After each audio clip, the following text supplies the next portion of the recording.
یا زمان اقتدار ہمیشہ فوجی کسی نہ کسی ڈکٹیٹر کے ہاتھ میں رہی. اگر الیکشن آیا تو جاگیردار مسلط ہو گئے, جاگیردار گئے تو سرمایہ دار مسلط ہو گئے. اقتدار ایک لونڈی کی طرح بکتی ہوئی, مارکیٹ میں بکتی ہوئی لونڈی کی طرح کبھی جاگیرداروں کی جھولی میں رہی, کبھی سرمایہ داروں کی جھولی میں رہی.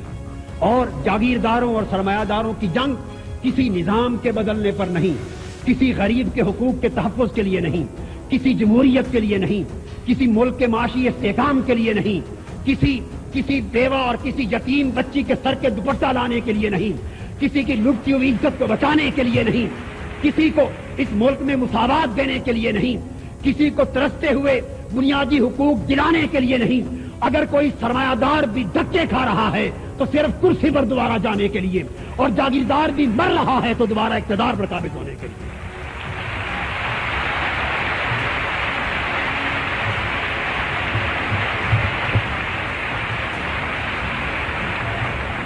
واقعہ یہ ہے کہ حزب اقتدار یا حزب اختلاف, ان میں نظام پر تو اختلاف ہی نہیں ہے, وہ نظام پر متفق ہیں. دو چیزوں پر ان کا اتفاق ہے, اتنا بڑا اتفاق کہ پوری امت کا شاید کسی مسئلے پر اتنا نہ ہو سکے. دو چیزوں پر, ایک اس بات پر اتفاق ہے کہ دین اور شریعت نہ آنے پائے.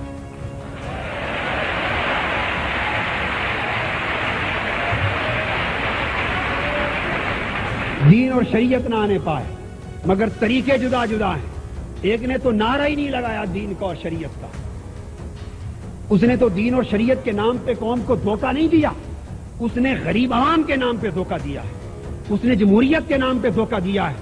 اس کا طریقہ واردات کچھ اور تھا, مگر ایک طبقہ وہ ہے جس نے ہمیشہ دین کی بات کی, شریعت کا نعرہ لگایا, اور معذرت کے ساتھ اس ملک کی مذہبی جماعتیں چھوٹی اور بڑی برائی کے چکر میں پڑ کے اسی برائی کو بڑا برائی بناتی رہی اور آج اس کے ساتھ جانا قبول نہیں کرتی. 90 کا الیکشن تھا.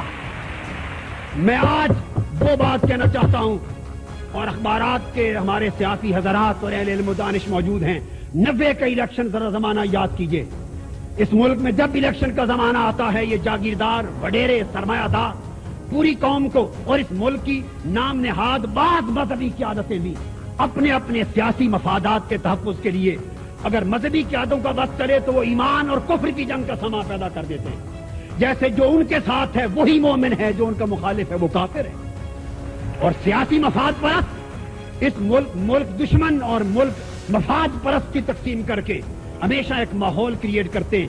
اس ملک کی شاید ایک آدھ کے سوا موسٹلی مذہبی جماعتیں اس وقت ایک دھڑے میں شامل ہو گئی تھی. اس وقت ایک طرف IGI بن گئی تھی اور نام نہاد 9 ستارے تھے, ایک طرف PDA تھا, ادھر جمہوریت کی بحالی کا نعرہ تھا, ادھر شریعت لانے کا نعرہ تھا. ساری جماعتیں ون وے اور دی ادر, کوئی چھوٹی برائی سمجھ کر, کوئی 2-2, 3-3 سیٹوں کی خیرات لینے کے لیے, کوئی اسمبلی میں اپنے آپ کو پہنچانے کے لیے ادھر چلا گیا, کوئی ادھر چلا گیا. ملک میں صرف ایک پاکستان عوامی تحریک تھی جس نے کہا دونوں بگی کے بت ہیں, ہم کسی کے ساتھ شامل نہ ہوں گے.